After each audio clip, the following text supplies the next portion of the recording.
Hello, നിങ്ങൾ ജിദ്ദയിലുള്ളവരും പുറത്തുനിന്ന് food കഴിക്കാൻ ഇഷ്ടപ്പെടുന്നവരുമാണെന്നുണ്ടെങ്കിൽ തീർച്ചയായിട്ടും ബവാദിയിലുള്ള പാത്തൂസ് റെസ്റ്റോറൻറ്റ് ഒന്ന് പോയി ട്രൈ ചെയ്ത് നോക്കണം കേട്ടോ.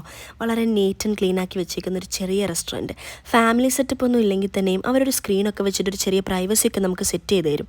എത്തിയപ്പോൾ കുറച്ച് ലേറ്റ് ആയതുകൊണ്ട് തന്നെ ഏകദേശം ഫുഡൊക്കെ കഴിഞ്ഞിരുന്നു. സോ ഞങ്ങൾ ഓർഡർ ചെയ്തത് പൊറോട്ടയും ബീഫും ചിക്കൻ മുഗ്ലായും ഗീ റൈസും ആയിരുന്നു. അവിടുത്തെ പൊറോട്ടയെക്കുറിച്ച് ഒന്നും പറയാനില്ല കേട്ടോ. നല്ല അടിച്ച സോഫ്റ്റ് ആൻഡ് ലെയേർഡ് പൊറോട്ടയായിരുന്നു. അതിലേക്ക് കുറച്ച് ബീഫ് റോസ്റ്റും ചിക്കൻ മുഗ്ലായൊക്കെ ഒഴിച്ച് അങ്ങനെ കഴിക്കുമ്പോൾ കിട്ടുന്നൊരു ഫീലുണ്ടല്ലോ, പറഞ്ഞറിയിക്കാൻ പറ്റാത്ത ഫീലാണ് കേട്ടോ അത്. ഞങ്ങൾ ജിദ്ദയിലെ ഏകദേശം കേരള റെസ്റ്റോറൻറ്റുകളിൽ നിന്നും പൊറോട്ട ട്രൈ ചെയ്തുകൊണ്ട് തന്നെ ഇവിടുത്തെ പൊറോട്ട കുറച്ച് സ്പെഷ്യലായിട്ട് ഞങ്ങൾക്ക് തോന്നി.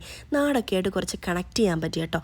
അപ്പം എല്ലാ പൊറോട്ട ലവേഴ്സും ഒന്ന് പോയി ട്രൈ ചെയ്ത് നോക്കണം. അവിടുത്തെ ചിക്കൻ മുഗ്ലായും പൊറോട്ടയും ബീഫ് റോസ്റ്റും ഒക്കെ കേട്ടോ ഞങ്ങൾക്ക് നല്ല സാറ്റിസ്ഫൈയിങ് ആയിരുന്നു, റേറ്റും ഫുഡും ഒക്കെ. അപ്പോൾ ഓക്കെ, ബൈ.